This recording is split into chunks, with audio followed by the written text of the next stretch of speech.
Good evening, Mercer Island community, including our families, all those who support us, our staff and our students. I just want to thank you on behalf of the school district and all those who make it possible for being part of this tonight. And if you're joining in at a later time, thanks for making time to watch back on the video.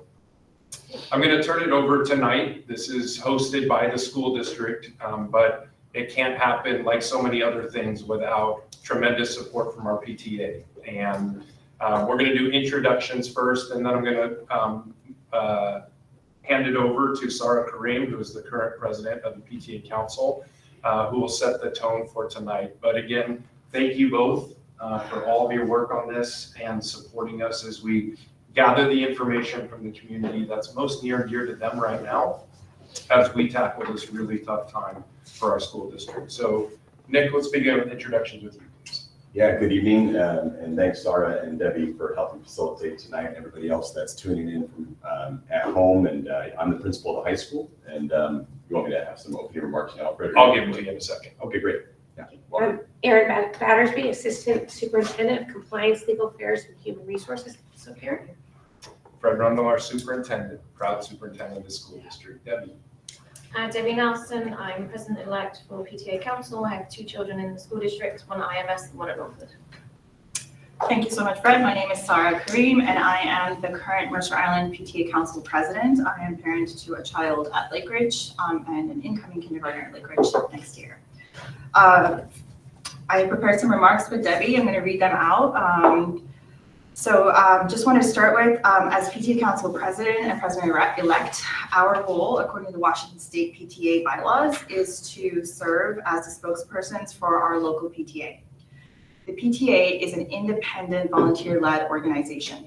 As PTA leadership, we are not accountable to the district, superintendent, or the school board, but to our PTA members. And most importantly, to the mission we all share to make every student's potential a reality by engaging and empowering families and communities to advocate for our children. Our focus tonight is the well-being and safety of Mercer Island students. That is and always must be the heart of our work. The PTA does not have the authority to set or enforce district policy or to direct investigations. What we can do is to ensure that families have the information, tools, and voice they need to advocate for their children's safety and well-being. The Mercer Island PTA presidents of the Mercer Island PTA Council, Mercer Island High School, Islander Middle School, Northwood, West Mercer, Lake Ridge, Island Park, and Mercer Island Preschool Association requested this webinar to give families a platform to ask questions directly to the Mercer Island School District about the recent allegations and the steps being taken directly to address the well-being and safety of our students. And I want to thank you, Fred, for your responsiveness in making tonight happen. This conversation tonight is about bringing forward the wide breadth and depth of concerns that families have from what has emerged. On behalf of all the PTA presidents, we want to thank the more than 150 people who submitted over 270 questions for this discussion. We have worked carefully to identify the most common and pressing themes on the minds of our community members, which are reflected in tonight's webinar. For transparency, an AI-generated summary of those themes and representative questions will be published on our PTA Council website, and actually as of about 45 minutes ago, they have been. As PTA Council leaders, as volunteers, and as parents, our focus, like yours, is on the safety, dignity, and well-being of every student. That's what tonight is about, and that's what guides our work every single day. And that's on behalf of myself and Debbie Nelson, my president-elect. Thank you, Fred. Welcome. Before we get going, I do have some things that I'd like to make sure that I address and convey to our community, and then I'm going to allow Mr. Wold to do the same as the high school principal. I want to begin with an acknowledgement that our school district, for all its successes and all of its strengths, has let you down as a community, and I'm truly sorry. Regardless of how long ago, who was here then, who is here today, or who is in what role, we must take a long look in the mirror to reflect on the past. examine the current, and build a better system and a healthier culture going forward for our students. Our students deserve the best. That's academically, socially, physically, and emotionally. And based on students who have come forward, we've failed to deliver. Our schools and district have improved certainly over my 17 years serving our district. And while I believe we have changed for the better, I accept we need to do more. We must do more. If there are things we can improve, I want to know so we can act. Our community wants and deserves greater assurances, and I think I can speak for the educators in this school district, so do we. Appropriate and positive relationships between educators and students have an essential place in our schools and in a role to inspire our students to achieve their potential. I can point to teachers, coaches, and school staff who inspired me personally and helped me to reach goals I never thought possible. Positive educator roles remove barriers for our students. They give them voice, they believe in them, and they make them feel like they belong. And I want this for every student across our school district. This is possible without the slightest encroachment on the professional boundaries that must exist between our students and our staff. We have some outstanding educator role models for how this can be done in our district and who work here each and every day. And for those who cannot maintain those boundaries while positively making a difference for our students, they simply do not belong in schools, nor do they belong in our profession. Mr. Wold. Thanks, Fred. And I'm really glad to be here to talk about the high school and the safety of the high school, but also the safety of our school district and the things that we have in place. I too I'm sad that we are in this place to have this conversation, and I'm sick for our students and our staff.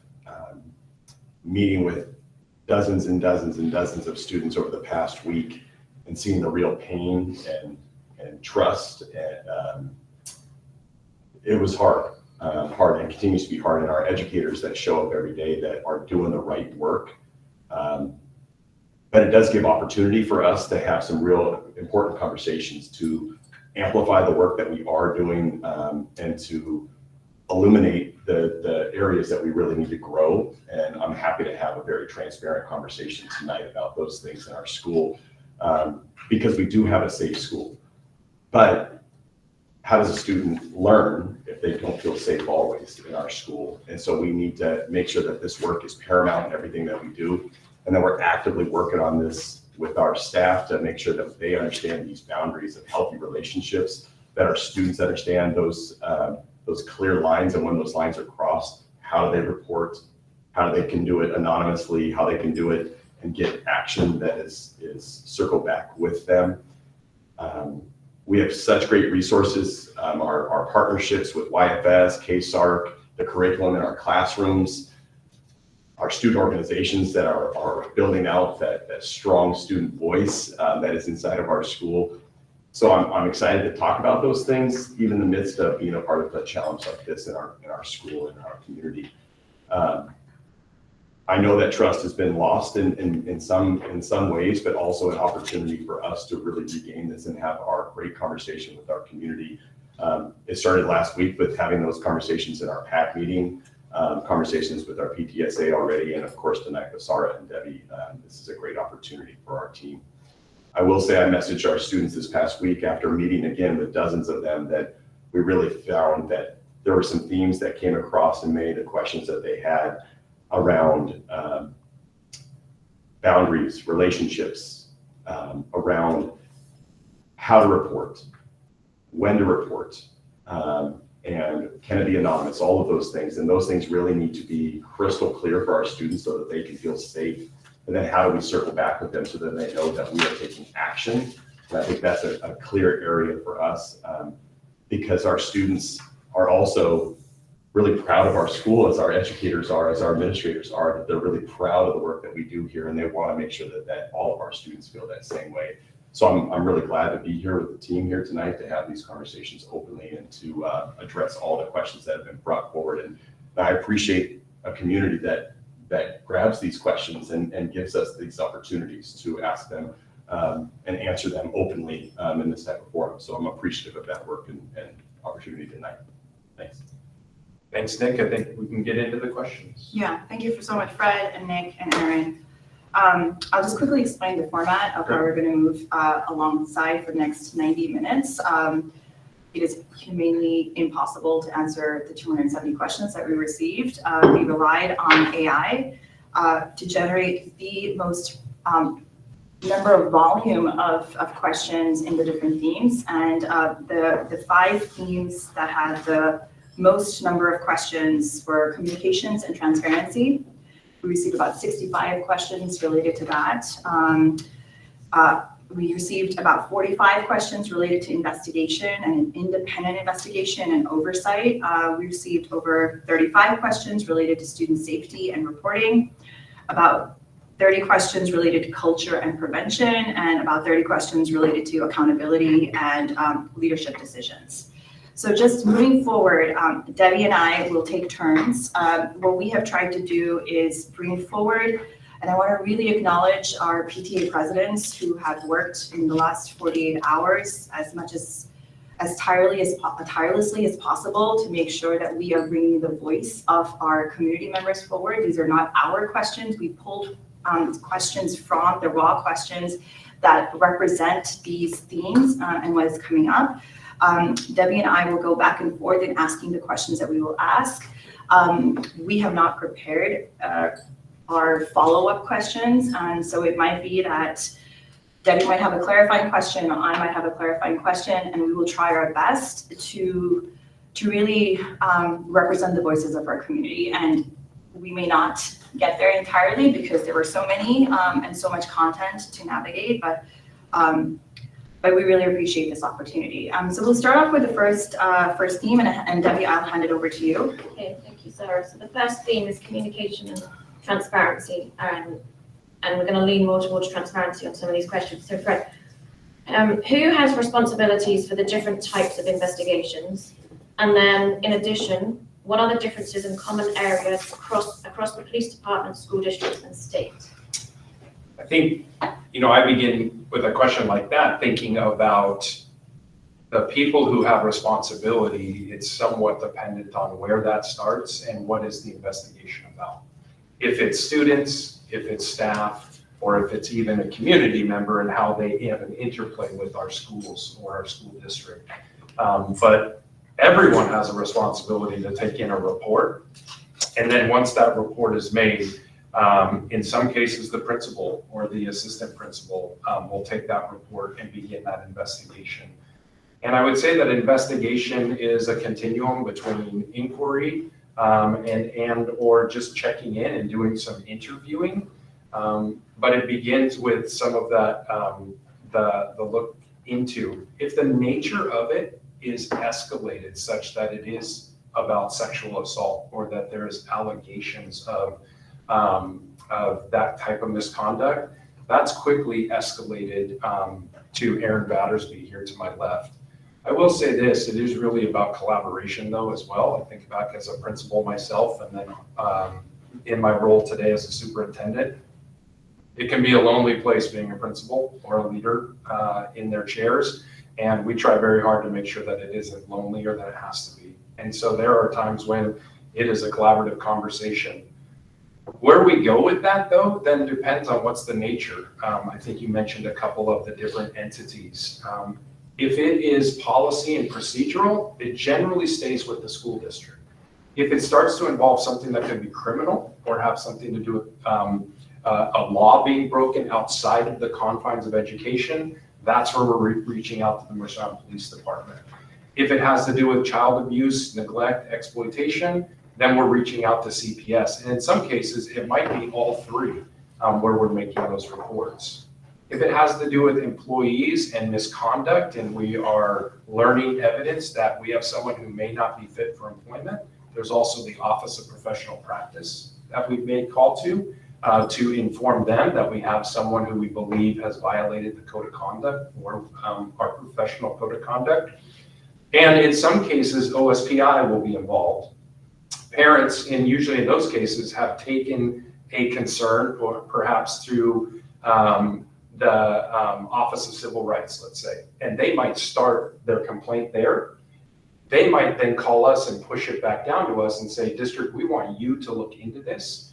And then we'll be monitoring that. And that could be in a really formal way or an informal way. And so I guess it's a long way of saying that each circumstance is a little different, but it's never done in isolation. Can I ask a follow-up question to that, Fred? I think, and there are two parts to that. I want to understand the role of the union and in terms of where investigations fall within their remit. And I think part of what, a question that came up in that was submitted was who oversees these investigations to ensure independence from those involved? What is the interaction between the different agencies, for lack of a better term? Yeah. And I would really appreciate understanding that more. Yeah. Let me start with the second part first and then go back to the union part, and I might lean on Erin a little bit for that as well. From the agency perspective, if we determine that it is an investigation that is going to be complicated enough or potentially have conflicts of interest in it, we then contact our risk management pool, who were part of a consortium, and we'll ask for an outside agency to help us with that investigation. And so we then are assigned a law firm, and that law firm then hires its own investigator to conduct that investigation, who reports only to the law firm. They do not report to me or any one of our staff members. And then that law firm then is the one that reports back to the district. And so in some cases, we have a very separate role from that, even though it's about us. There are other times when, as the director of, or the assistant superintendent of legal and compliance, Erin will do the investigation and look into what that might look like. So I hope that gives a little bit of insight into that. If we're leaving it, let's say, with a principal, the principal then is doing that investigation, probably getting support from Erin and or myself and or someone else. It could be an assistant principal. But if it's a hit with a student and it can be handled within the school district, that stays with Nick and that team down at the school. If it is something that requires more district support, then we have that. With respect to the role of MIEA, there's due process, and it is all throughout our contract and the way that we work together when it involves a teacher or staff member. So Erin, can you talk a little bit more about that? Yeah, with respect to the sort of union protections, there's important law and contractual protections, and our employees, just as a student has a right to due process, they don't do the investigation themselves. The union does not investigate their members. We investigate allegations or concerns, we give them their rights, and then we go through a disciplinary process if it's ultimately determined that there's some wrongdoing that's occurred. So that is sort of the process that we use. And the entire thing is to sort of safeguard and make sure we're being fair and appropriate in our handling those situations. And it could result ultimately in the separation. So the range of discipline could be letter of direction, which is non-disciplinary, if we find some transgression there, or it can be up to into including termination. So that's sort of what can happen if there is a finding that a teacher or a staff member has violated an agreement or policy. Would it be helpful to get context from Nick in terms of what that looks like at the building level? Well, I just want to be mindful that we have allocated about 15 minutes to each theme because, as I said, we have a lot of questions. And I think what people in our community are seeking clarity on is what are the policies and procedures. And so I'm going to try my best to know that that was a great opening and understanding that. And I think it would be really helpful for our community to say, well, these are the different roles. You might already have that somewhere. And just understanding, because I'm going to bring forward one of the questions was, is there a policy and procedure in place for next steps to be taken to investigate those claims? And so we can probably, there were over 65 questions submitted on this. And so just understanding these structures has been challenging for us as a community, because it's like, well, what's the role of different entities in this? And where does it start and where does it stop before it's moved on? Yeah. So really appreciate. So just one other piece then with police and whatnot, because the police do their own investigation. Mm-hmm. CPS does their own investigation. Sometimes those two might be together because CPS may call police, but we are separate from those as a school district. We might use one another's reports at the end, but we're running separate investigations during that because it has different purposes. Okay, and I appreciate that. I think even just understanding the structure and the cadence, at what point is there any intersection, if at all? Because, are you working completely in silos, and at what point is it completing? And so just wanted to name that was something that's on top of mind in understanding what the process is. Well, and to address that, in just in terms of the process, assuming, as I said, I think Dr. Rundle expressed that there's sort of the police and what have you have sort of the law enforcement criminal aspect that they're looking into. It's our obligation, and what we do in fact do is support that investigation. So sometimes we're in a support role in terms of providing information and access to materials for the police investigation. But irrespective of what happens with the police investigation, one be involved. If we are obligated to because of the circumstances, we conduct our own investigation, which sometimes we do in-house and sometimes we refer to outside counsel. Okay, thank you, Erin. We may have some follow-up questions that I feel like when we discussed this, it came up in different pieces because there was a lot of overlap. AI was incredible. We probably would not have had access to being able to do this in this type of manner. I'm going to ask the next question, and just again, these are the questions. We have about 3 to 4 questions under each theme. So we are on the theme of communication and transparency. And my question is, what is the current status of MISD's investigation into Twombly and Johnston?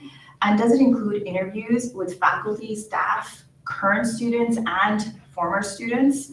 How you decide who to talk to is something that a lot of our community members are struggling with in understanding the process of this. So both of these investigations are examples of where we're not doing those in-house. Both of them third party through that process where a law firm is assigned, they select the investigator. In the case of Mr. Twombly, that investigation has been completed. And that was part of leading to him no longer being with the school district pending the conclusion of that. There was a police side of that, and they turned it over to the King County Prosecuting Attorney's Office. The King County Prosecuting Office, they did not move forward with criminal charges based on statutes of limitations. And so, to my knowledge, their case is closed out as well of where that is. So that one, what it all involved in terms of interviewing the survivor, other students, other adults, both faculty and staff, and others, that was all part of their investigation. With respect to Mr. Johnston's investigation, when we learned on Thursday in real time with the rest of the community of the allegations of a sexual relationship, which was not part or learned in a previous investigation in 2011, then we did several things. 1, we notified CPS. 2, we notified the police. And 3, we made sure that we were making our report, or we were making our file to the risk management pool so we could begin the process of initiating our investigation. I can't go into details of that because now it is an active investigation, but we are working with a law firm, though an independent investigator has not been assigned. There will be student interviews, there'll be staff interviews, probably past and current. There will be parent interviews and others that will all be part of that. Who's interviewed? It won't be up to us because the third party investigation who does that and the investigator, they will operate the investigation. They will lean on us for documents or records that we'll provide, just like Erin mentioned around police sometimes request those. But their work is separate from the district intentionally so that their report comes back clean without any of the of previous things or whether or not it was whoever was in the school district. So it's third party. But just wanted to note that there was a follow-up question that was specifically about Mr. Willicke and how long the administration is going to be keeping him on leave. And I understand that is connected. I can talk to you about that maybe at a higher level. But, okay. Anyone who's put out on leave, it is no one goes out on leave because it's already been concluded that they've done anything. there are allegations or suspicions or concerns that a board policy or a district policy has been violated. Someone stays out on leave until it is determined that there wasn't a break in those district policies or breach in those policies, at which point they could be returned to their position.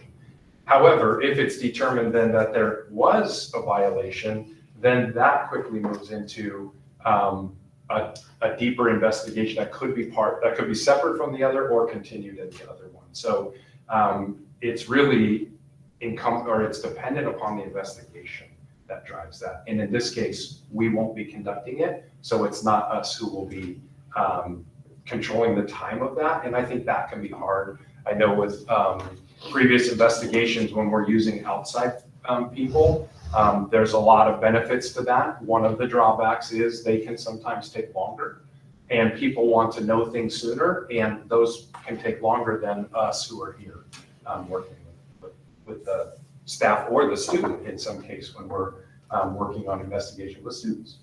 So to answer the question more directly, is the length of time Mr.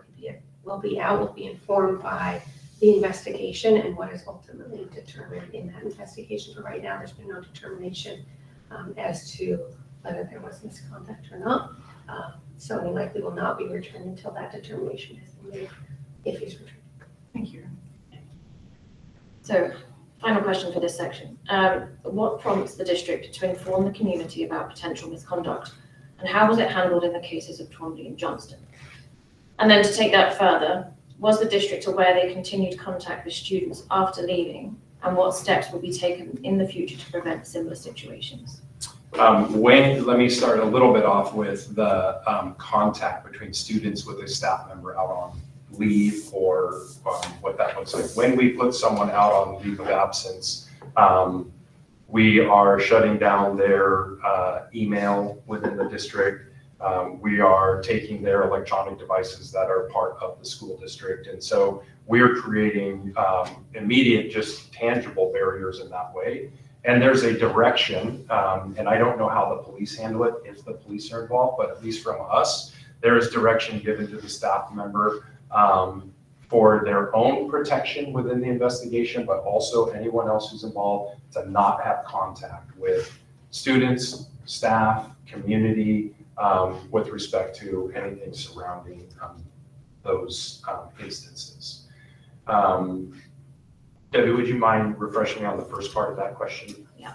What prompts the district to inform the community about potential misconduct, and how was it handled in the cases of Twombly and Johnston? Yeah, I think probably the most important thing is when we are looking at what is the immediacy of the threat to the schools, mainly the students, but then it could also be to other staff members as well.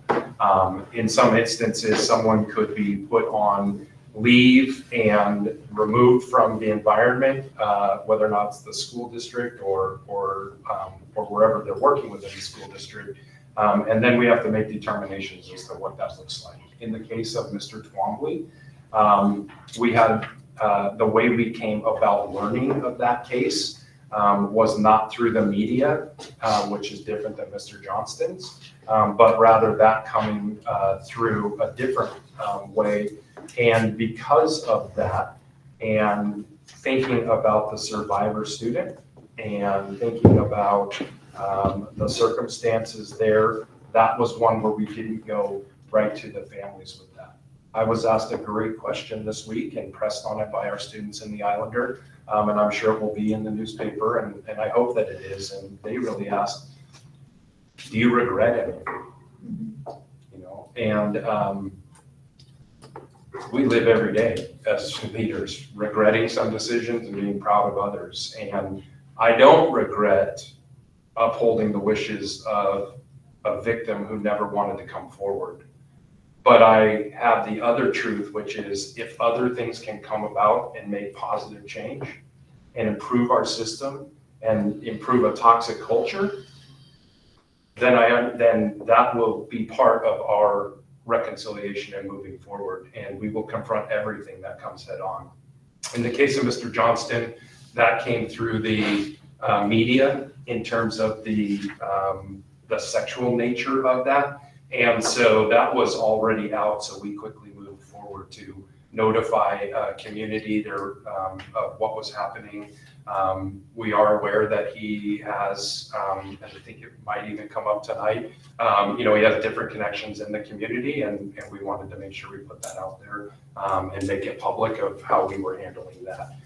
He had already removed or resigned through retirement from the school district before the school year started, but even still, that's why we made the statements that we did. Fred, we do need to move on to the next section because we're trying to be, in the interest of time, get through all the different themes. And I just wanted to know the pain that our community is sitting with the fact that because community didn't know, they continue to communicate with these individuals, and that's just a very hard truth, and are really sitting with what could have been done different. And just on Mr. Johnston, when he left the district, there wasn't a investigation, there wasn't information about a sexual relationship with a student.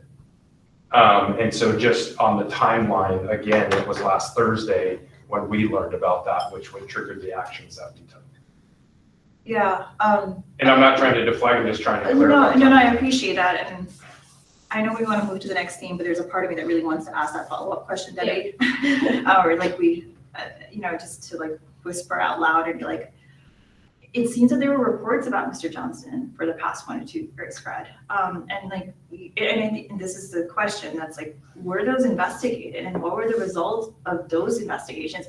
And I want to name that, and I do think it's going to come up later in our culture and prevention piece, or accountability and leadership decision. I want to come back to that question because I think our community is really struggling with the fact that some people felt that they did bring those reports forward, and of course, that suspicious behavior was tripped upon his resignation or early retirement, I would say. So I will make sure that you please remind me in case I forget that we bring that back into accountability piece. Yeah, can I ask a question from the next section that I think relates? Yeah, absolutely. So let's move on. Our next theme is investigation and independent investigation and oversight. Again, we had about 45 questions connected to this theme. I'll ask my first question. Debbie, should I go for the one? Can I go first? Sure, go for it. Yeah.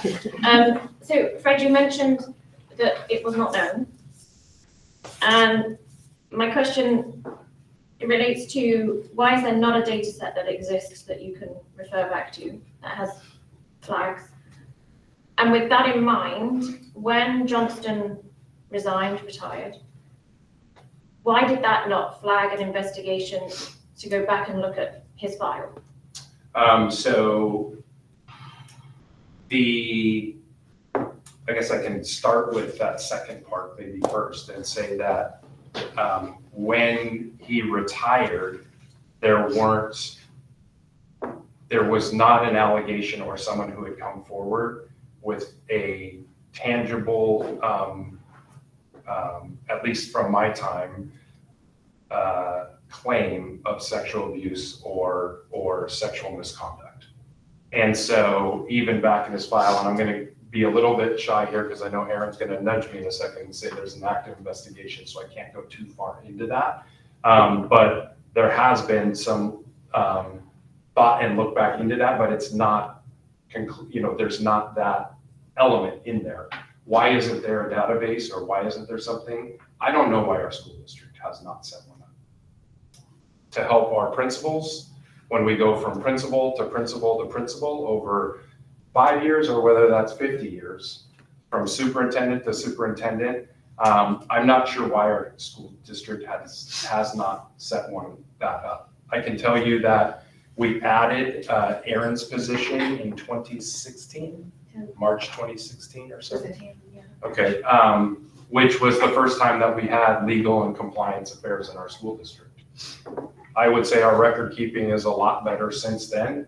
I don't think it's perfect yet. I don't think Erin would claim that it's perfect yet. But we have some things, but I'm hoping that through this process of looking at ourselves and bringing in someone to help us with an audit, that we can make sure that the next superintendent comes in does have insights into what the previous conduct has looked like about our school district, because it's coming into a system, even being here for 17 years, and even being a director and assistant superintendent, you don't know everything, but we need to have something to better equip our leaders moving forward. Well, Brett, actually, you touched upon this, but so I would ask you to expand upon this because this has been a recurring question that's come up, which is, will the district conduct an independent audit of all past misconduct cases and make findings public, with obviously survivor identities protected? So we are working right now, and in fact, we have some meetings later this week to begin the process of looking at what would that audit look like, and then who would do that audit. It will not be internal.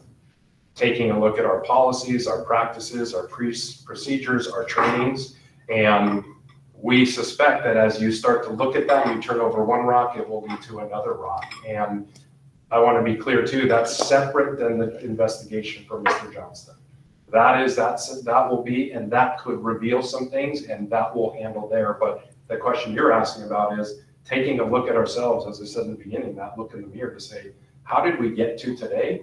And how do we make sure that tomorrow never reflects what we had in the past, and that we're doing everything we can? That will be an external partner who will help with that. We will turn over the report from that and make that very public.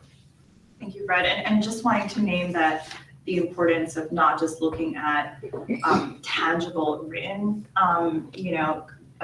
pieces that have driven and where the gaps are, but also what do focus groups share about what has happened in our community and in our school district and from the past or in the present, and just wanting to elevate that. And that's not going to be just a desk audit. I think I would call that where you're just looking at documents. That is talking to the people.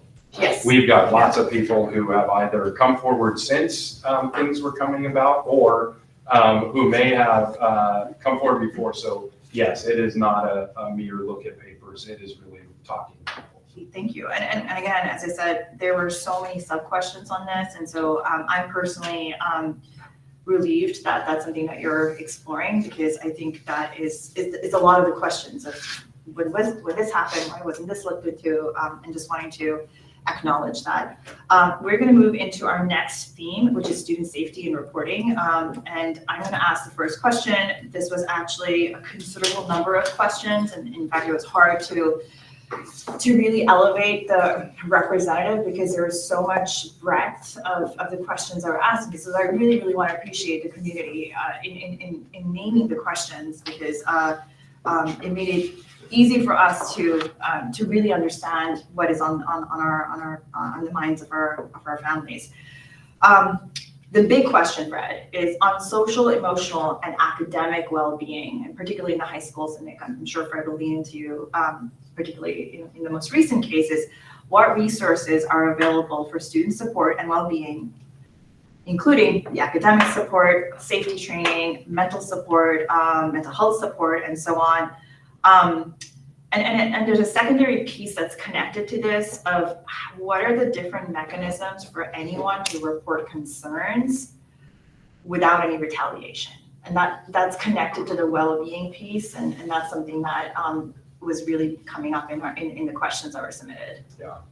I'm going to start with that second piece, and then I do want to get Nick's voice into this, because he's done a lot of hard work with this, and I think the staff has as well, and we'll keep going. But as far as the without retaliation, each of our policies, whether or not it's non-discrimination or HIB, sexual harassment, sexual misconduct, all has a component about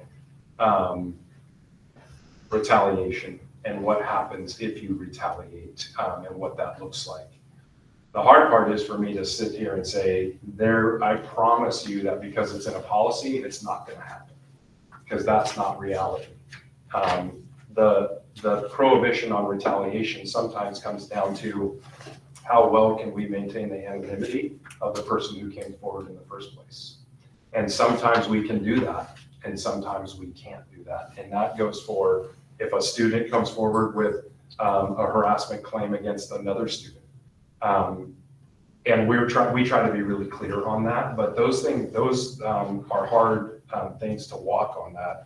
I'm going to kick you, Erin, first to expound upon that. And then I want to invite Nick's voice into this. And I guess I want to couch that too with, I know watching tonight or who will be watching later doesn't represent just the high school. These are families and community members with kids who aren't in school yet, all the way through who maybe their kids already graduated. And so I try to speak for that whole piece, but I think that, Nick, he's responsible for the high school, and that's where he does his work.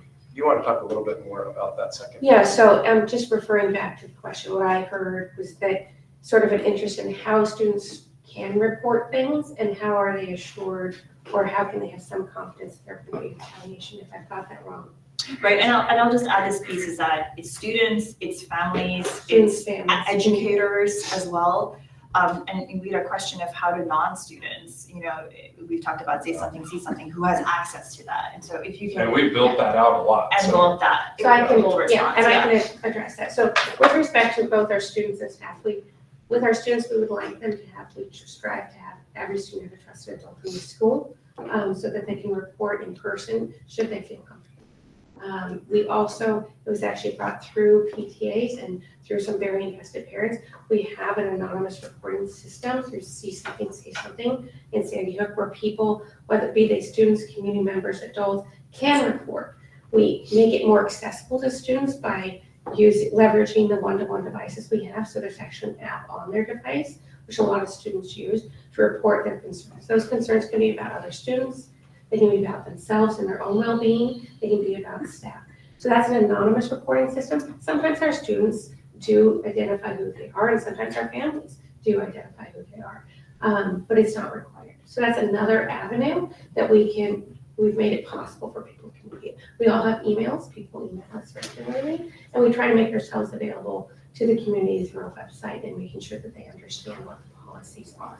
But really the idea is to give people as many opportunities as possible to give us feedback, because we do want to know if we are failing in some way, we want to do the right thing and be better and to make sure that our kids are taken care of and that they feel healthy and supported in our schools.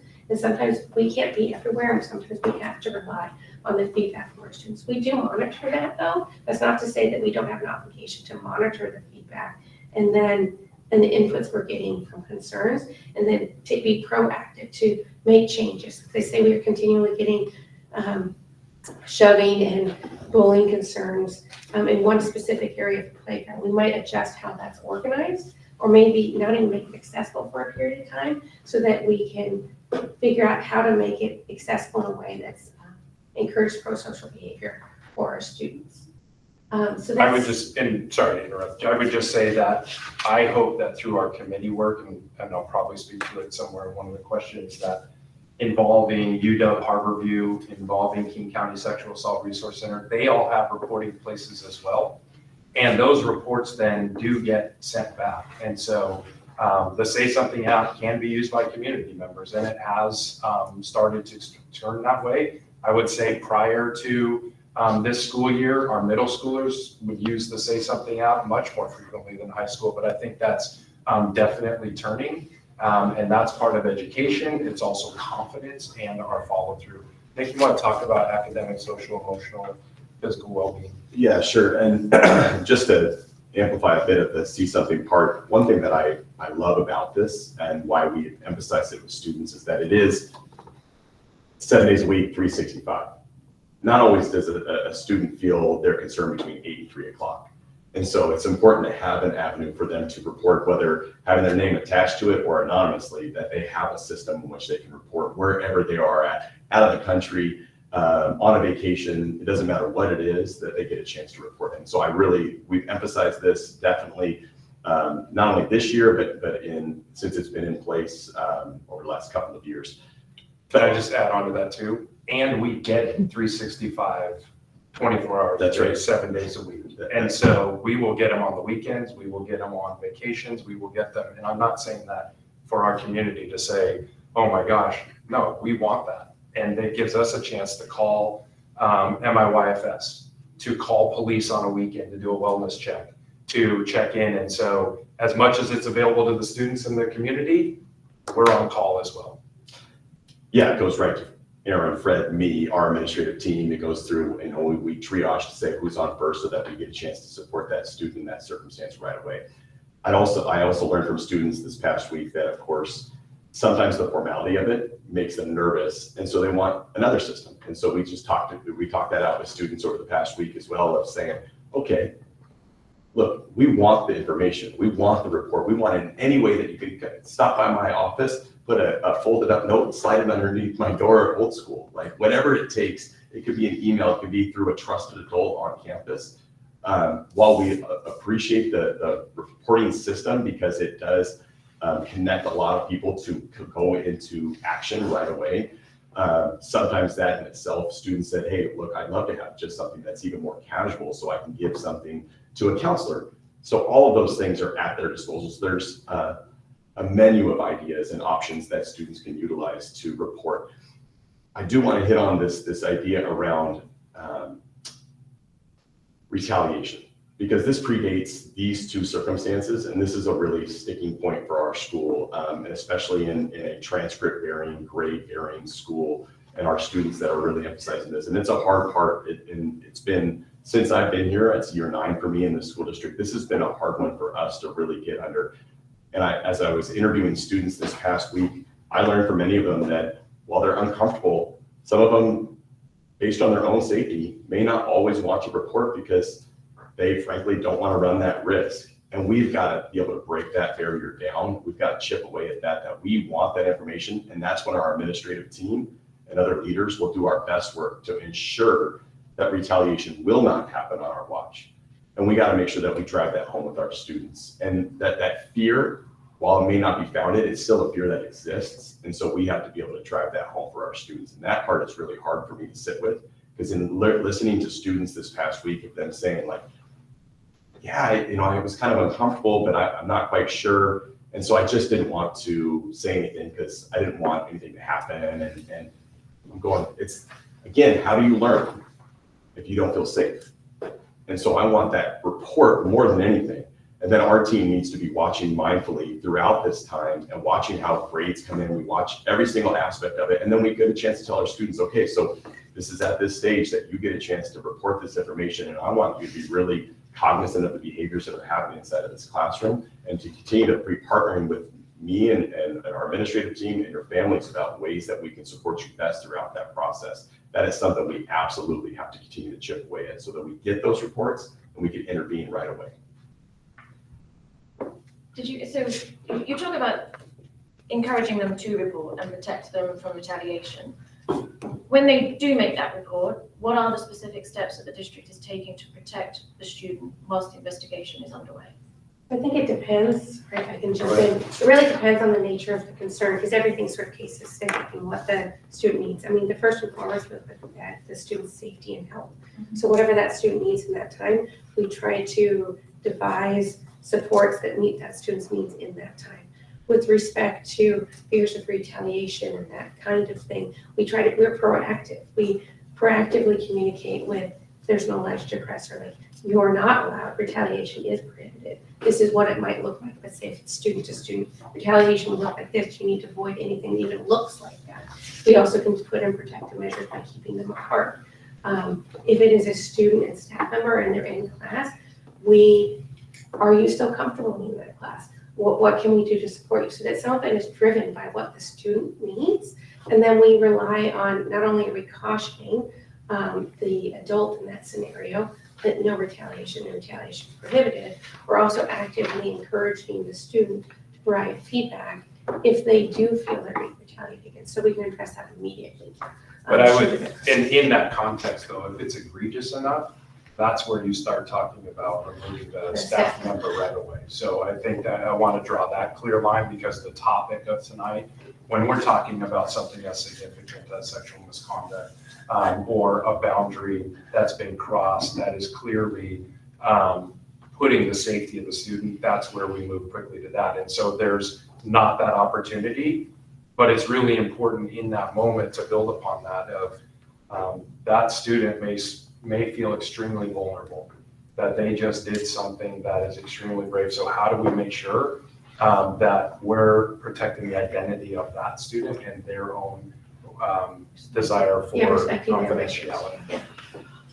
I just want to say, yeah, again, we have several questions in this, and Debbie, I think the question that you and I had discussed about credibility naturally flows into this piece. I just want to name, Nick, that there were a lot of questions that had to do with what specifically is being done from a social, emotional, and academic well-being perspective. I may come back to that piece. I know we started with that. There were multiple things. If time allows for that, particularly because of the fact that this teacher resigned 6 days before, retired 6 days before. We have another additional teacher, and so there are pieces at play that I want to acknowledge as well that we did not get to. But part of one of the bigger questions is, and Debbie, I'm going to turn it over to you. Yeah, so it is to follow on from what you were just saying there. Can the district clarify what specific information is required for a report to be considered credible and therefore trigger an investigation? And before, sorry, I just want to add on piece, because something that folks have been struggling with is the student reporting, and there was also questions around educator reporting regarding Mr. Johnson as well. And so those are connected. What does credibility look like? Not credibility, but what does it mean to be credible to move to the next level? Is that right? I mean, let's contextualize it with a student or staff member or a parent who's making their Right, and parent as well. parents, students, whomever, community member is making. It's really not up to us to determine whether or not it's credible, because they're all credible. Its perception is their reality, wherever that's coming from. And so in the context of, let's say, mandatory reporting, if we suspect child abuse, neglect, and exploitation, then it is incumbent upon us to make a report. It's not to judge how impacted is the student, or how long has it been going on, or whatnot. We take that information in and then we make a report. The investigation is incumbent upon CPS. It's incumbent upon us then to make sure that that student is safe and comfortable. And in some instances, we've had students who have stayed with us and not gotten on buses because we're not sending them to an environment where they don't feel comfortable in that. And so I think the piece on the credible is, they're all important. All threats, all reports should be taken seriously on that. In terms of which ones are most helpful, because I think it's not only credible, but it's also actionable. Well, I think the word that was used, and Debbie, when you and I discussed this, it had really come up, is like, yes, you're right. Everything is credible. That is what their truth is of what whoever is reporting is sharing. However, what is that line that triggers an investigation? And I think that maybe that's what the word is. We know that everybody who works at MISD is a mandatory reporter. Like that's the nature of the role that educators take on.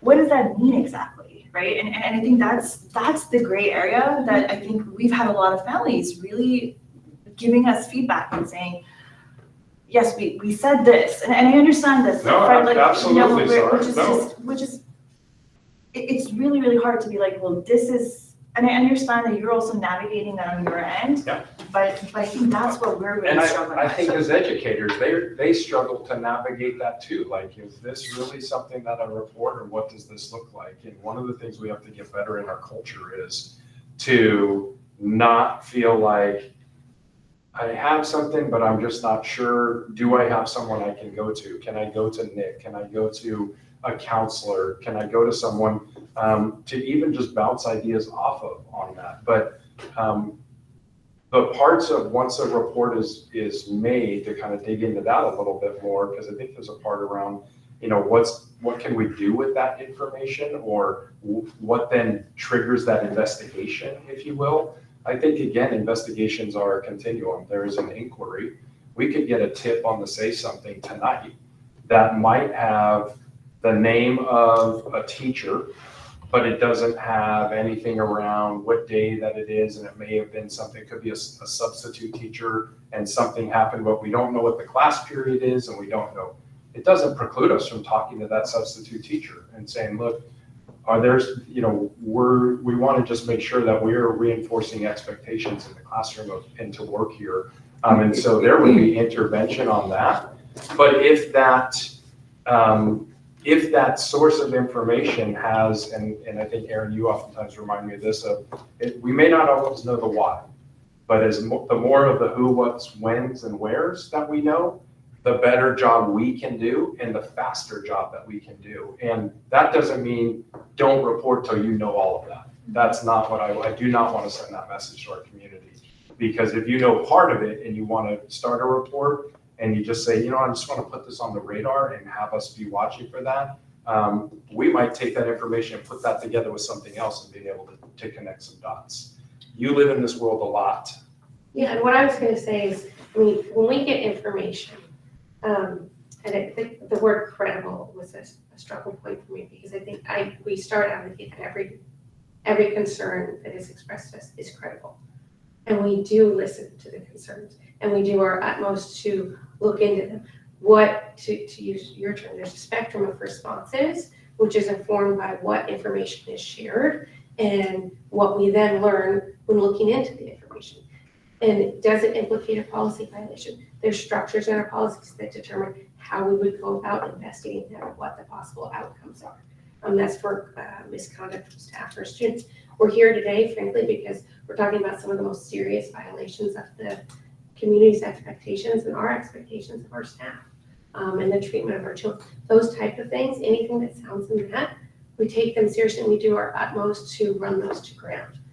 We are aided if we have more information, but even when there's just a specter of information, we have concerns, we do want to know. I think sometimes it is hard for people, to your point, to know what should I report, and I encourage people to err on the side. It's the same thing we tell staff. Err on the side of report. You don't have to investigate. Err on the side. If something feels off, tell us and we'll do our best. Like, it's true. Someone's like, well, you can't fire someone because they're creepy. That's true. But at least gets our antenna up so that we can look into it. Right, and Erin, and I know we need to move on to the next thing, but actually there's one last really big question in this, but, and I think I appreciate that, but I think that's that big question of what does creepy mean? Who defines what creepy means? Like, I'm using the word that, since you used it, like, let's talk about it. Yeah. Right, but, and I think that's what's been really, really hard about this, because I think a lot of people, family members, students, that doesn't surprise me. I'm not shocked, or I'm shocked but not surprised, or I'm surprised but not shocked, whatever that expression is. My point being is, for some people, they felt that they did make a report. And they felt that that report did not trigger an investigation. And how did we get here is one of the hardest things, because we are here. And I've heard that too from people, to say, that's part of that audit piece, to say, how did we get to the point where we created the conditions or the climate where either people didn't feel like they could report, or that they did and they didn't know what happened, or did it even go anywhere? And that's part of what I think Nick learned from students in particular, but we've heard from staff of, like, so I made a report, but it'd be nice to know, like, did you do anything with it? And if not, and if we have instances where it's gonna, come back where there was a failure to report really significant things, there are implications, both professionally, criminally, and well, those two areas for any individual. And so we have to really dig into this, the culture, because the sexual misconduct is the act. It's the culture that prevents it and or intervenes that's important. And there's something that isn't completely adding up right now. And whether or not it's improved since 2011 or 2015 or 16, if it's not perfect, we've got to get better. Or the present also, and that's where. What's that? Or the present. That's right? what I'm saying. If it's not today, right. It's today. These are our students today. Yeah, absolutely.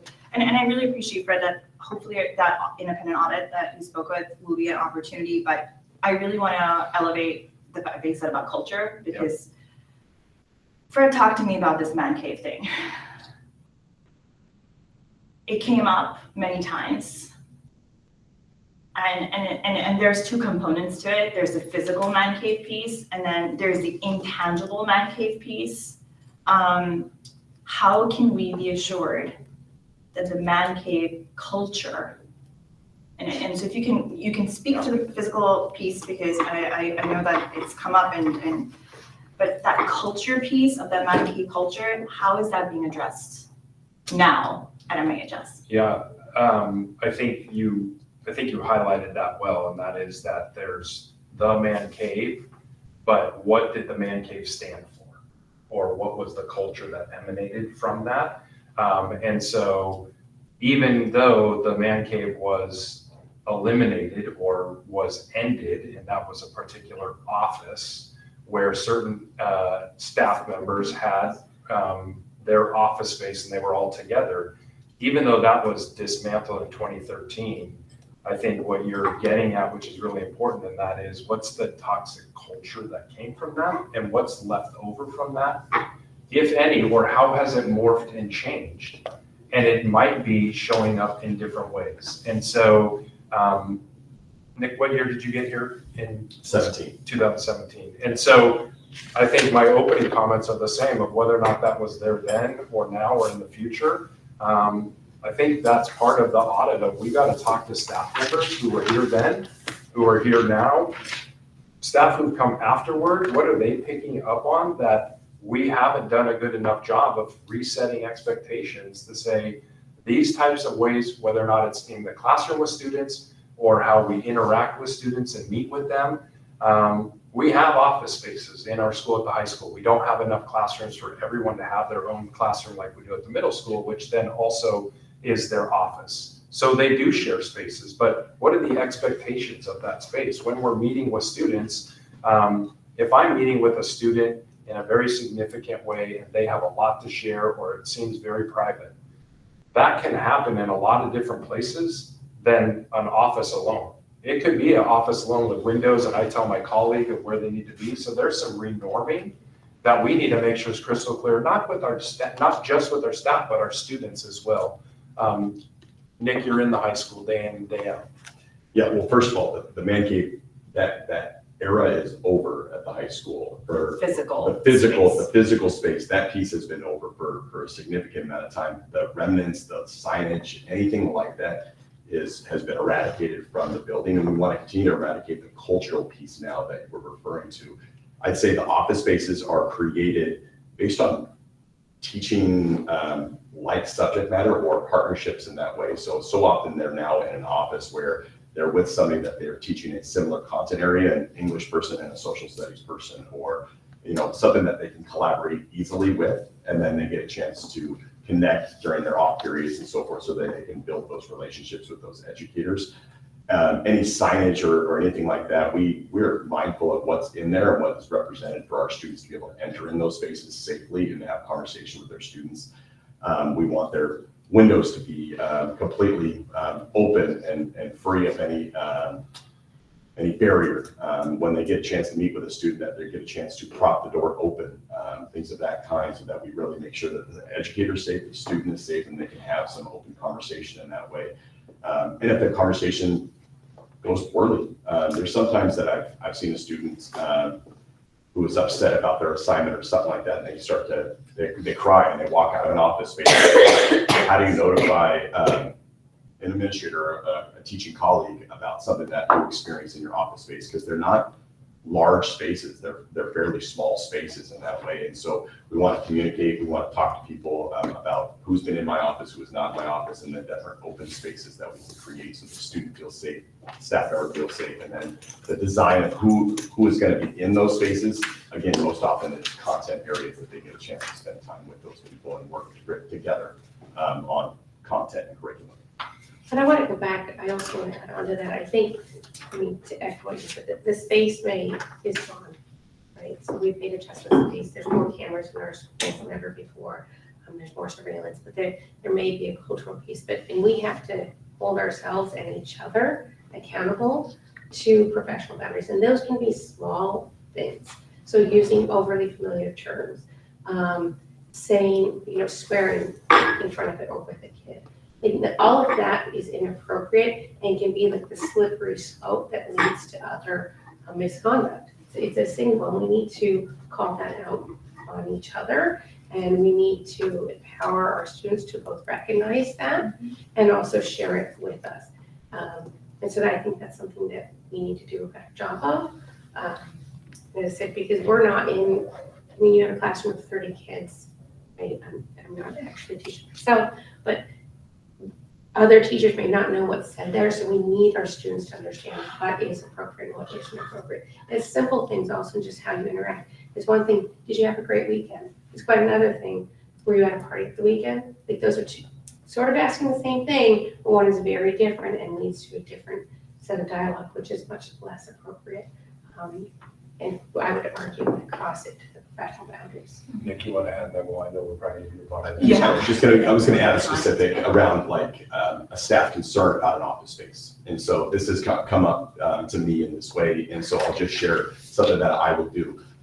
Mr. Wold, I'm concerned about students being in this office after school and so forth. And so I would go and walk into that office space, see who's in that space, ask the student and the teacher what they're working on that day. They usually would say something like an essay or something along those lines. Then I follow up with that student's parent.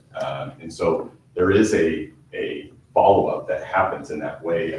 Okay, staff member expressed a concern in an office space, and then we get a chance to then say, okay, I'm gonna go put my person inside of that. So I'll go walk into that office and have that conversation right then and there.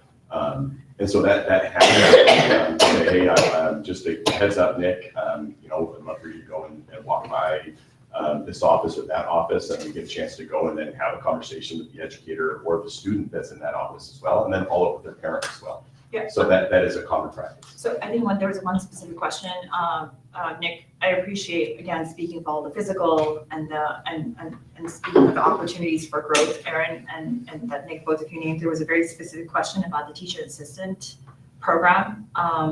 And is that still happening at the high school? That there's TAs. Yeah. There are TAs on campus. I think one thing that we looked at as an internal audit is like TAs during off periods was something that we were looking deeper at. Does that naturally create individual conversations for that educator and that student in that way, and that it could only happen during a staff room that has a class, because you have 30 students inside of there too. So we're doing the internal audit to see how many of those still exist, and then to clean that practice. Yeah, and just to clarify, the question was around TAs doing personal errands, because to Erin, to that piece of what is an appropriate question to ask versus an inappropriate question to ask. So that's inappropriate, and that's a boundary cross. So Okay. Somebody that's running an errand for somebody off campus, that's inappropriate. Going to get them a coffee or doing things like that, it's inappropriate. They should not be doing those types of errands for staff members whatsoever. So if that is happening and we learn about this, that is a boundary that we would have that conversation with educator. You're not sending a student on an errand for you. It's inappropriate. And so we will intervene to make sure that doesn't happen whatsoever. And the flip side is That was your question, right? That's correct, Okay. yeah. students bringing special gifts to teachers and accepting those over and over. There's always a time, hey, I brought you a coffee today, I brought you this. Bringing them over and over, or bringing special gifts for certain students or whatnot. There's no value to the educational environment in that. Yes, there are birthdays, yes, there are special occasions, but it's not on those daily pieces. But we have TAs who are in the front offices. They're meant to help assist the teacher to carry out the business of what they do, which is educate other students. Thank you. And I just want to say, Yeah. I know we're pressed for time and there's lots of questions. If after an hour and a half, I know it's too long to continue with that. We're fully committed to answering as many questions that we need to. And I know you probably don't want to have to come back on camera on another night, and I respect that.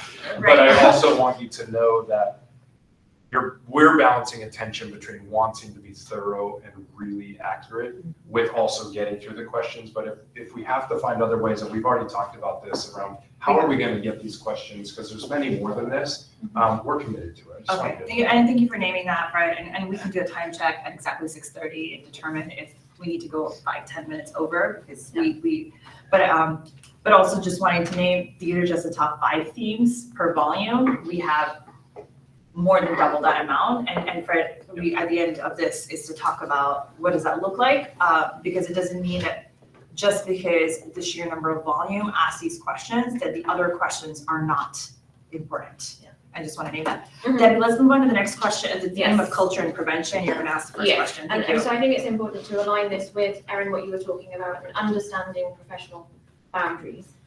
And it's important, I think, for students, families, and staff to be educated in order to drive prevention.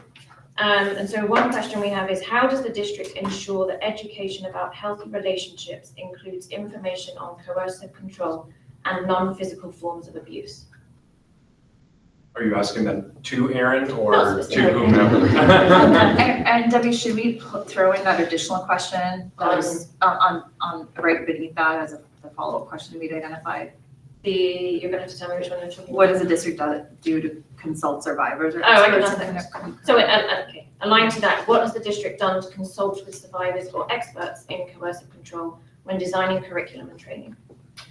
I'll start off a little bit of that, and we have health teachers, and they will be part of our committee, and because we want to hear their voices. Do they have all the curriculum? Do they have all of the training, the resources that they need? But what are we already doing? So yes, as much as there's an audit coming in to look at all of our practices, our trainings, our policies, our procedures, we also need to take a look at, and I think this is going to be a big part of the committee work, of what are we doing to educate our students? What is the experience? Yes, we added in first and third grade safe touching units into our elementary schools 5 or 6 years ago.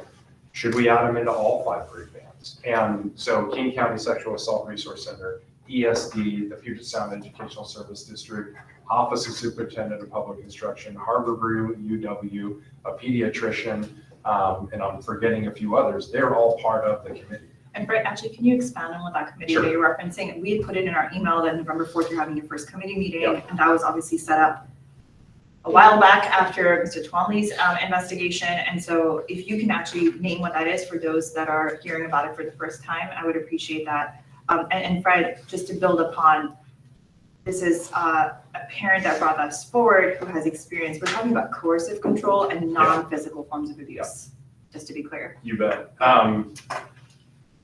I think coercive control and grooming sometimes Thank you. get Yeah. conflated, and they are a little different. The coercive control is like the umbrella term for all the different ways that someone might control and abuse someone else. Grooming is the avenue to get there, to put someone in a position of vulnerability to take advantage of them in any number of ways, financially or whatnot. But in these cases, it's sexually or emotionally. We do the most training, I would say, on grooming, as far as our training as educators, around our trainings around safe schools that we do annually when we're talking about different behaviors. And I wonder, and I'm not sure whether or not we do enough around coercive control as well.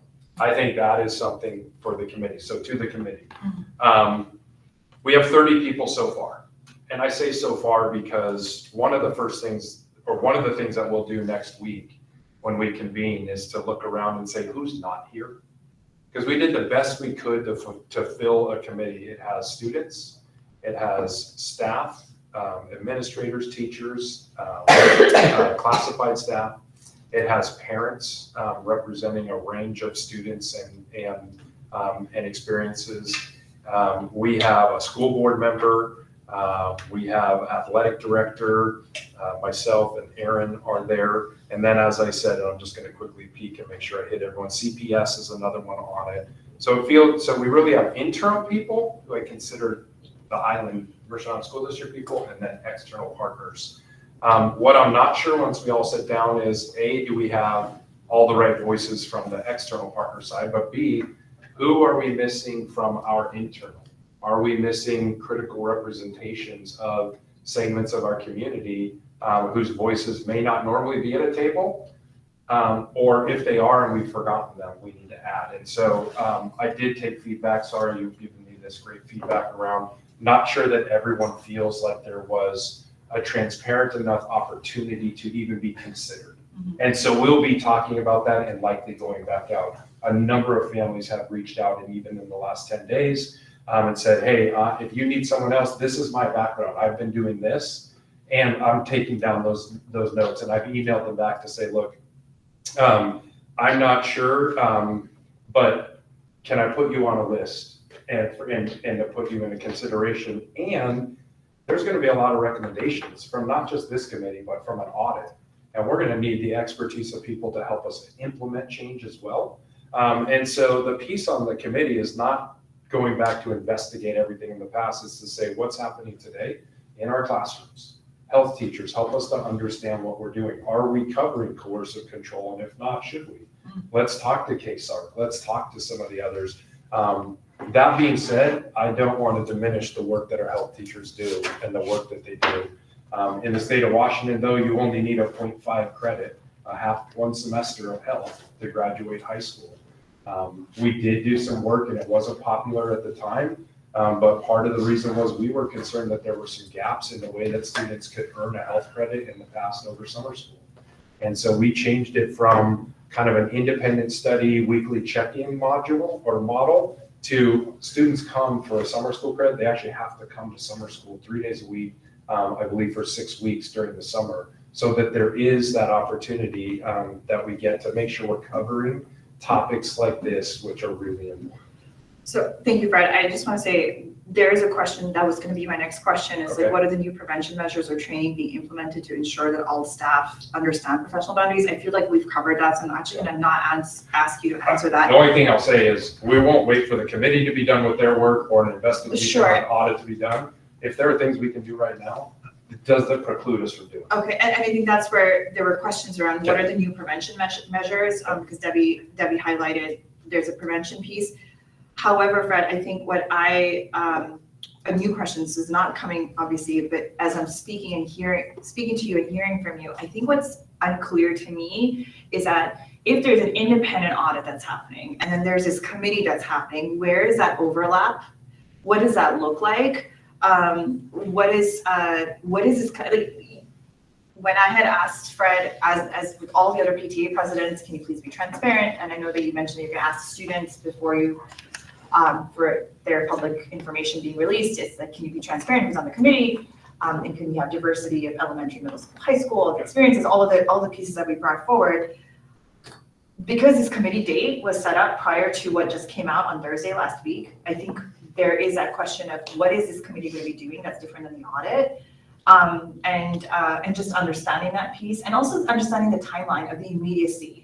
Is this, if there's something that comes out on November 4th, is that going to be immediately implemented? And so just really trying to understand that prevention piece as soon as possible. What does that look like? And I'm not sure you have an answer, but just wanted to raise that question. Yeah, I have a before we partial, go I to guess the I have next a question. partial answer on that, and I'm anxious to get together with the committee, and a committee, just because you form it doesn't mean that, you're gonna have change, but I believe we have a lot of great people where we can add more to make sure that happens, but I think the piece on how quickly we move, when I talk, I'm not gonna name one of the partners, but I talked to one of the partners that's a non-education entity who's joining us.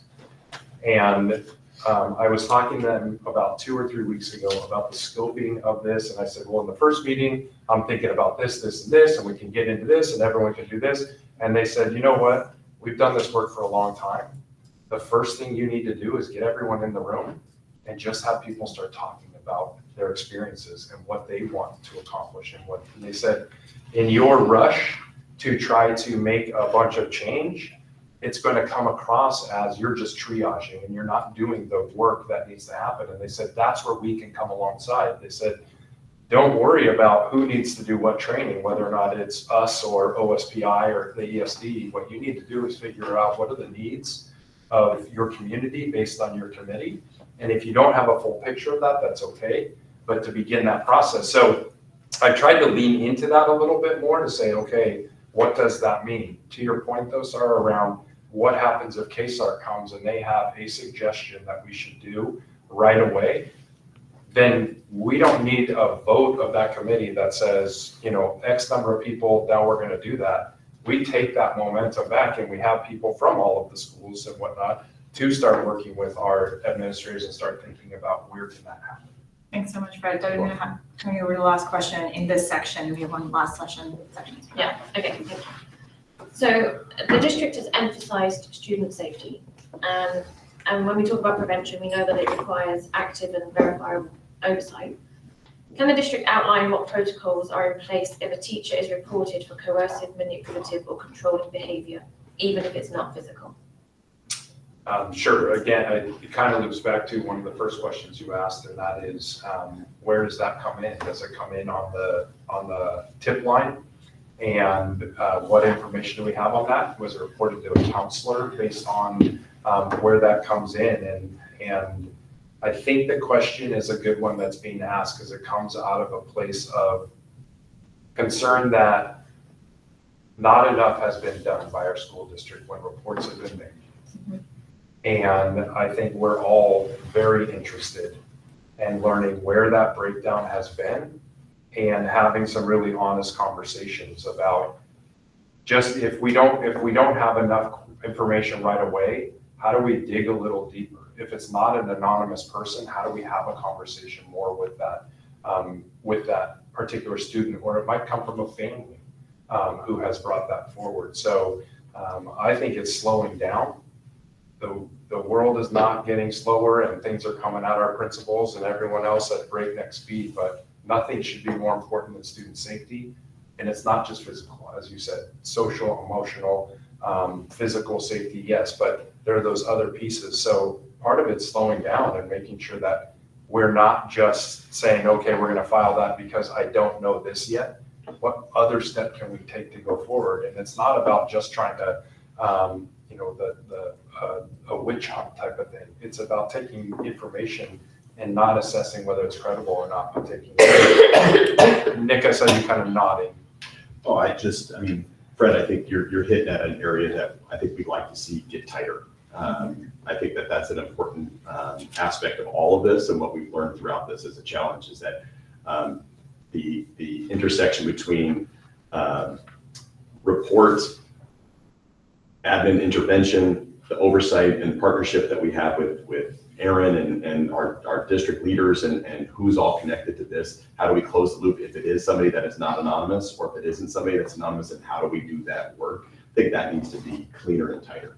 And so I'm shaking my head because I think that is an important next step. I think our staff want to see that. I think our students want to see that in the student interviews that I had last week, that they'd like to have some clarity on what that will look like.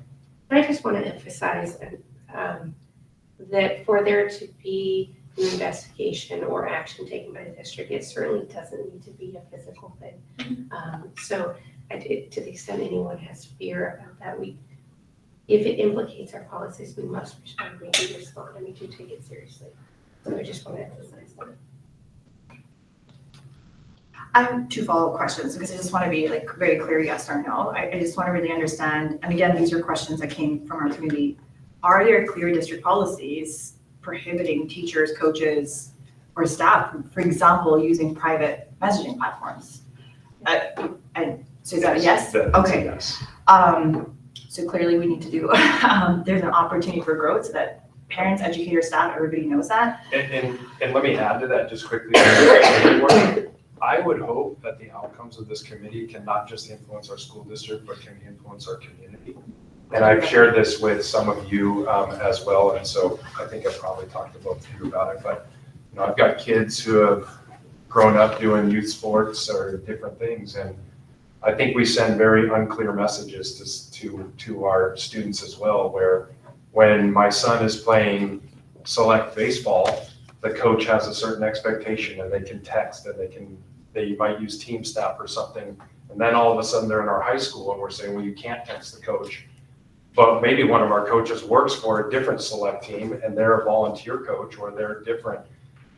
We've got a lot of channels that aren't speaking the same way. And I think what we need to also do is communicate out to those entities that work most with our kids and say, this is how we do it. We have great examples of this in Boys and Girls Club of America and Girl Scouts, and some who have done this very well. And I think that's one thing that I hope we can do better too, because it's awfully confusing to be a kid and to have to navigate our adult systems that aren't consistent. So Fred, actually, well, there's a very direct question that that we want to ask though, is this, and this is about verifiable like oversight. And did Johnson's operate in college applications consulting business while teaching violate district policies? And if not, have you considered adding this policy to prohibit That this could be conflict part of of the interest? investigation, but I will answer it this way. Okay, We have conflict of interest policies in our district, and the conflict of interest policy is in place so that an educator or a staff member who is working with students isn't then also making money tutoring or working with a student outside. Now, I know that we have educators who supplement an income by tutoring. And there are a couple things that we advise on that, and it's even in some of our, in our trainings, and that is, if you're going to be working in, if you're gonna use district space, and you deal with this all the time with the PTAs, when you bring in outside people, there's a rental fee. That if you have that individual thing, you should have your own insurance. We have a lot of teachers who tutor, and some of them do it at the library, some of them do it at Met Market, some of them do it in different places, and that's very separate. But it should never be with someone who you are currently teaching or working with, because that is a conflict of interest in our school district.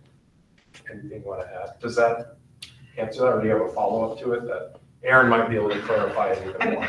there's so many follow-up questions. And if you want to add on to this, that's, appreciate that. And I want to acknowledge that it's almost 6:30 and we have one last major theme of a couple of questions to ask. So, and if you want to add on anything, that's great, but I want to acknowledge. I'm that just we reluctant to go into Mr. Johnston because of that investigation, and that could be part of this. I understand, okay. Well, if that's the case, Fred, I want to name that you were not able to answer this question, perhaps in the same way that some of the follow-ups that folks may have, and this is what I want to acknowledge, that parents may have a lot of additional questions, and parents and community members, and Ian, I'm looking at you sitting in the corner helping manage this, is that we have a Google form if additional questions are coming up. Our last theme is on accountability and leadership decisions. It is 6:29. We had allocated about 10 minutes to this, so Debbie, if we can ensure that we do till 6:40, and appreciate that those are listening in, that we may go over, or we will be going over to at least address this last section. So Debbie, go for it. So we know that there are employment laws and union protections, state laws, etc., that can limit or hamper what actions the district can take. Can you identify some of those roadblocks for us? That's a great question. A roadblock to some might be considered protection by others. So I'm not going to dodge the question. I'm going to give you a go at this too, Erin, but let me take a go at that. The contract that we had, the collectively bargained contract with our MIHS partners, Mercer Education Association, and then there's also contract law, labor laws. The term that comes to mind for me is due process. And that due process has been set up because somewhere along the way, someone felt like the process that was followed did not give the employer, could be in a student on a hip, that adequate opportunity to really defend themselves and make sure that there wasn't something unfair coming against it. So I don't think it's as much about a blockade as much as it is around what's the due process, and sometimes people want an outcome to happen before we can make it happen. Erin? Yeah, I sort of second that. The employment law and contractually, people are entitled to due process to ensure fairness that to everyone involved when there's an allegation.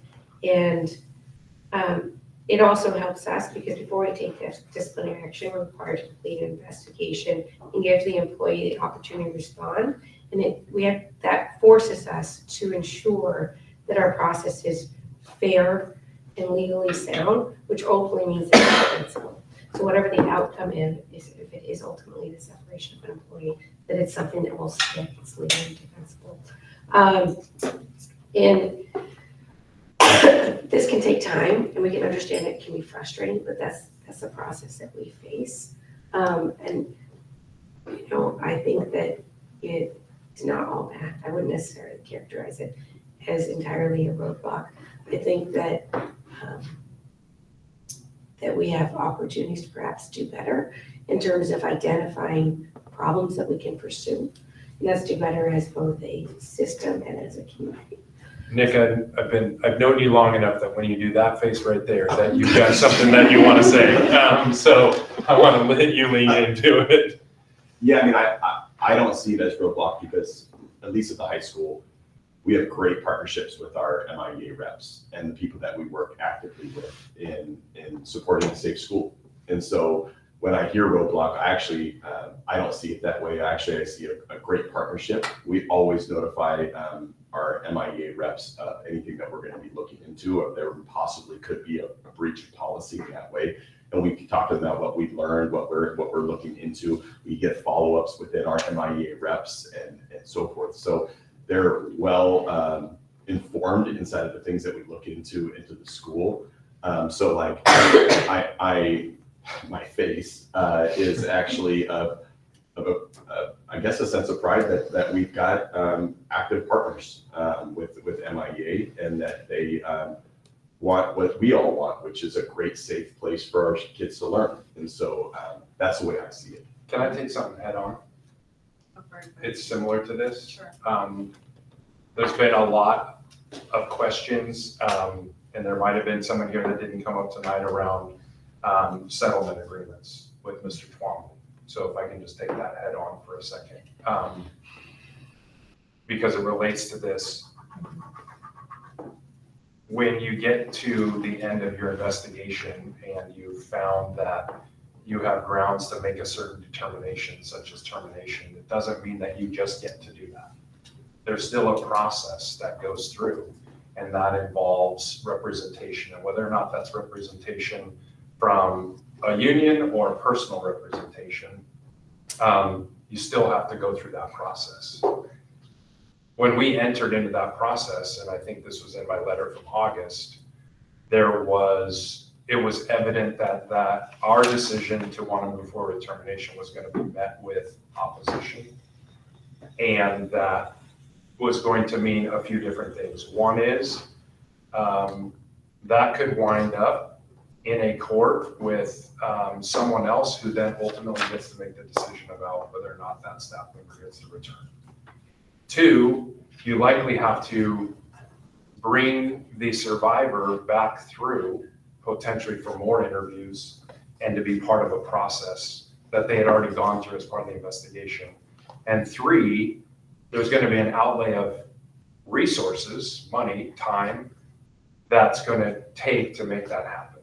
And so I know there's been a lot of, who made that decision, and I made that decision. I made the decision because I wanted to make sure that Mr. Twombly wasn't ever going to teach in our classrooms again, and that I could call the Office of Professional Practice, which I'd already done, to make sure that he didn't have a license any longer, that our survivor wasn't going to be taken back through more questions and testimony, and that the resources that we'd expend by paying out for several more months for him to stay employed but not be part of our school district, that was worth it to me, because the alternative was not. Thank you, Fred. And obviously it's appreciate all those decisions that you made.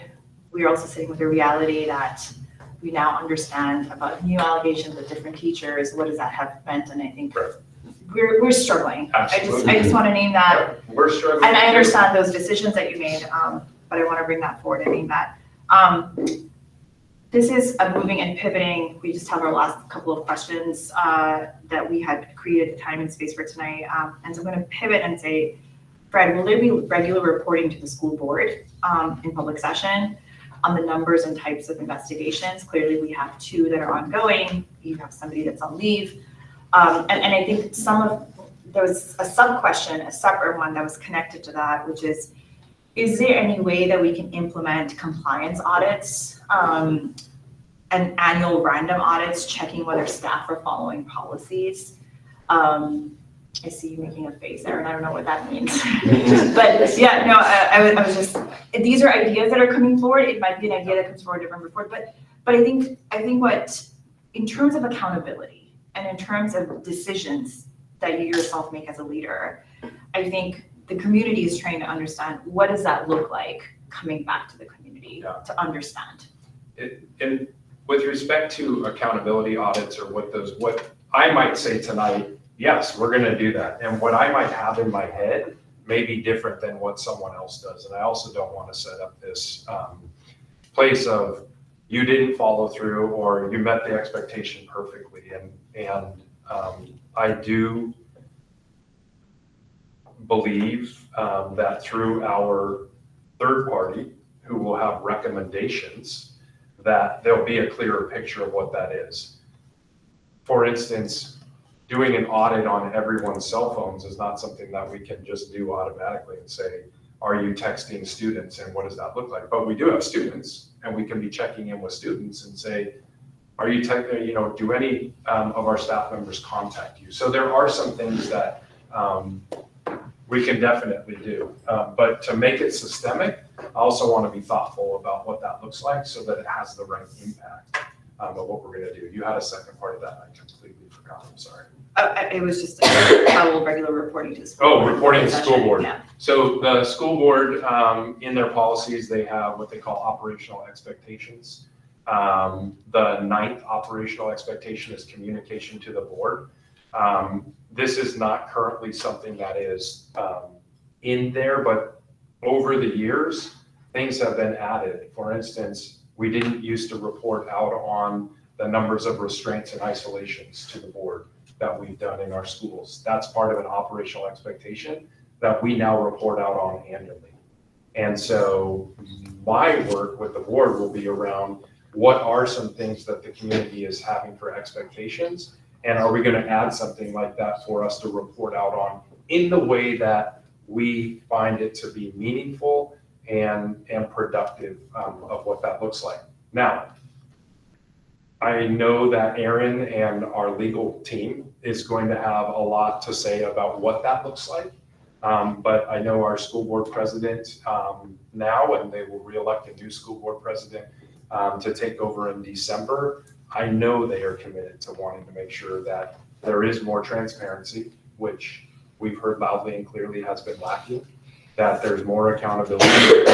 And I can't imagine that won't be a topic of conversation. Well, can I also add, I mean, it is not as if staff members are just operating unsupervised out in the open. We have existing evaluation systems, we have feedback systems. We are looking at that. We do monitor how our staff are doing their job, be they classified staff, a bus driver, a teacher. So we do get feedback on how our staff are doing. The face that you commented on was I was trying to envision how we might operationalize sort of overall compliance, because there's certain, like what that system might look like and what will we be monitoring. So and again, I think to echo what Fred or Dr. Rundle Fred is fine. what Fred was saying is like, what I might envision would be the appropriate next step, may not, and what you envision may be different. But I think to some extent, we also need to listen to what our students think would be most helpful. And because they actually know, like my example earlier of, it feels very different when someone asks me, did you have a good weekend versus did you go to this party and get drunk or whatever it happens to be, is very different. They can tell you what feels off.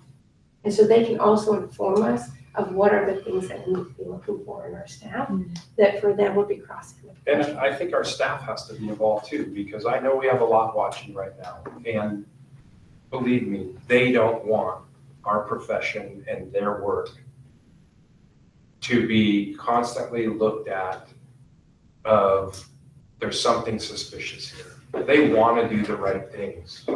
many of them. Clearly, that hasn't been everyone. And I go back to the beginning. We've let the community down. And whether or not it was one or two or three or whatever, I know that doesn't represent all of their staff. And if there needs to be greater accountability, I can think of many who will say, sign me up, here's how that can be done, because I do great work with kids, I'm proud of what I do, and I've been working here for 30 years, or I've been here for 3 months. And I wanna make sure we lift those people up too and use them as exemplars, knowing that that is not to say that I am not incredibly disheartened and frustrated and angry and all the words that this happened to any of our students. And just wanting to acknowledge that betrayal is felt by educators as well. Like, Absolutely. I've had That's educators reach out to me, That's say the that, betrayal. and I think that's what, amongst all the other things that you listed. Debbie, you want to take the next question? Yeah, you okay if I combine these? Yeah, absolutely, go for it. Okay, so Fred, you've already talked about the committee that's meeting on November 4th and that there's potentially more members that can be added. How will the district involve parents and students in future committees or reviews? And also, what other opportunities for community input and transparency are there? Yep. We're going to get more input tonight. I hope that a webinar like this demonstrates our commitment. It doesn't have to be the only one. There might be a need for another one. There might be a need for more consistent communication. Our committee will definitely have a page on our website dedicated to things, resources we're finding, updates about what we've been working on, what we're hearing. And so we'll make that really visible as well as we're moving forward. I thought about one other thing, but it has escaped me already on that. But I want to make sure that, nothing is being done in a silo to give an impression. Well, it can't be done in a silo because it won't have an impact. But I also don't want to give the impression that what we're going to do is just to try to placate or to try to minimize what's going on. We're talking about district transformation in some ways and district continuation of great work that has been happening in others. And, 2011 or 2015, 16, maybe to some that's a long time ago, and maybe to others that feels like yesterday. To me, what's most important is what are we doing right now, and are we doing enough? And that's what we'll work on. Nick, I saw your magic face again. So it's a value in our district. And so when that article was released on that last Thursday, half an hour later, I was in front of our PAC, and we didn't shy away from it. We went right into that conversation and directly got feedback from our families and ways that we can think about prevention, and they open and live time active conversation and questions, dialogue with our families. I think there was about 25 parents or so that were inside of our PAC meeting that morning. Right away, I was live on the radio to talk about it with student leaders. I was meeting with ASB. I met with our faculty right away that same day. I meet with our PTSA board on Friday about this too. It's not contrived, it's authentic and it's real. And that's actually, I think, one of the beautiful things about our school district, and something that makes me so thankful to be an educator here, is that these are real relationships that help us make informed decisions about the next things that we do. Our student leaders help me take next steps that very same day, and the next day, and the next day. I met with student leaders again today about this as well. And so these are real things that are happening in live time because they are valued. So it doesn't happen just in challenge and through hard times. These are the things that are ongoing things. These are weekly meetings that we're having. So we know the pulse of our school, and we're having these conversations often. And so again, like my face is saying that these are partnerships that are real and significant and help us make informed decisions in our buildings. Thank you, Nick. And Fred, I'll just say a couple of comments before I hand it back to you, since you opened, and so appreciate you closing.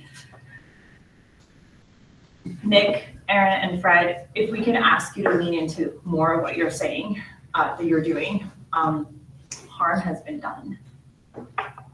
Betrayal has occurred. There are circumstances that led to what has come out, and we're really struggling. and I'll go back to, and I've lost my in the 25 pages that I printed of notes. We're really struggling with transparency and communication. We're really struggling with accountability.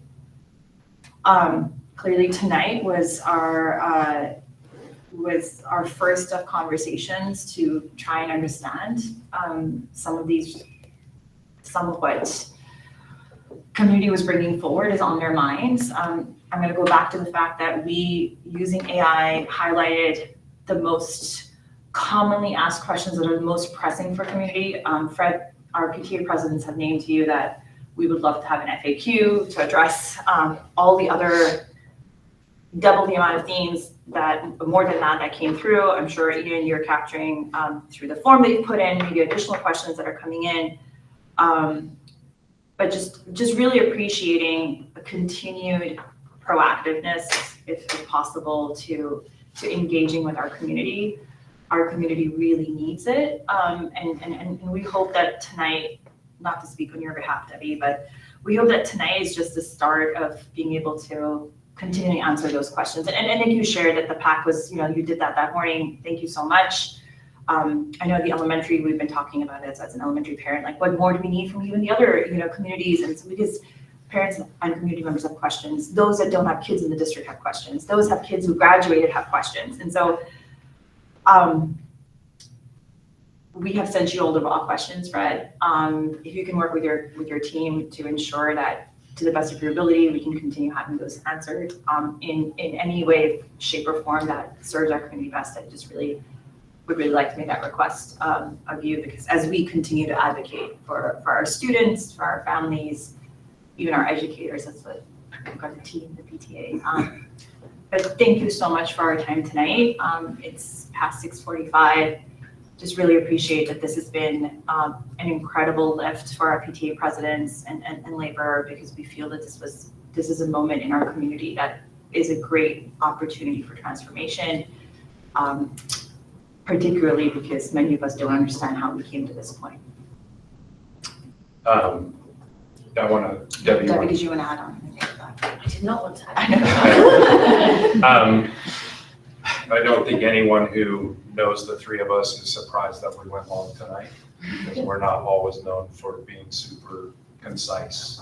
And some of that is because you get talking and you start having a different idea, and how can I think about that, and because we're still processing too. And I want to give all three of us a chance as well to just say a few things, but I just want to remind the three of us that we are beyond the time. So we have to try to lean into our brevity and our conciseness, but I also don't want to lose sight of the authenticity. Nick. Thank you, Sarah and Debbie, for helping tonight. So I appreciate it, and all of our PTSA members across the community that helped build these questions and so forth, and everybody that offered that piece. Going long-winded is a part of passion for our kids in our school and our educators that are in it. And so I feel that in everything that I say, not only tonight, but everything that I do in our school. We've got fantastic educators at the high school that love their kids deeply and do the right thing so often. And so I'm here championing them and our kids that have real pain, and our families that have real hurt that are inside of this, that we're going to do this thing right. And so when you hear me be long-winded or a lack of being concise, it's a passion for our school and our community that I love so much. And I guess I could echo the same thing that you've said, and that I've heard from so many community members past couple weeks, and even at the start of the year. This is painful. I've had the opportunity to work with some of the people directly involved, including Mr. McCain Ford and Mr. Trolley Matter, and it's very painful, and it's not anything I want for anyone. It's our commitment is to not have that happen, not have that be someone's reality. And that energy drives us. And, there's obviously engagement and energy behind this.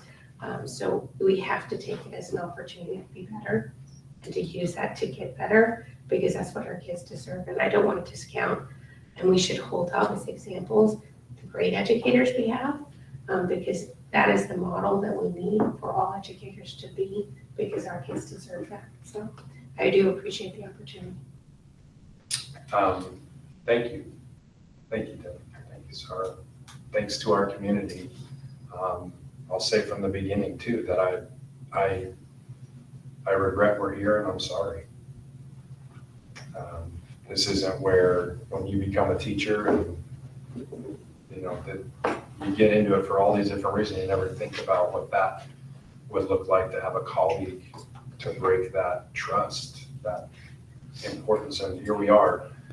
And it's our job to lead alongside, but to partner. It's not our intention to talk and then not have action, because we have to move forward with that. I was at a training a week and a half ago or 2 weeks ago, and it was about student safety in a completely different realm around violence in school. There was a saying that stuck with me, and I think it's appropriate to this as well, and that is, we're all on duty. Parents, staff, community members, we're on duty to take care of our kids. And I've heard parents who said, I need more education on how to help my own kid, but also what to look for. There's a parent ed piece to that. There's a student piece where students still saying, even after health class, even after this, it just didn't quite get to the level of that, oh, that's what that means. And that's evidence that we haven't done a good enough job along the way to even have them on duty. And I don't want to put it on kids. They do not have to be on duty. It is our job first and foremost, but they're also close to it. And they need to know that they're equipped. And our staff needs to feel like they have the tools and resources to be on duty, to make the reports, to know that they're going to be followed through on. And that's what the work is ahead. And so it's today, it's tomorrow, and it has to be together. And I invite all of us to come together and work this through on behalf of our kids, because they need us. So thank you for tonight. Thank you, everyone who joined in. We appreciate you being here as well. More to come with lots more information, and just thank the partnership that we get from this community and the opportunity to work with absolutely amazing students each and every day. Have a great night.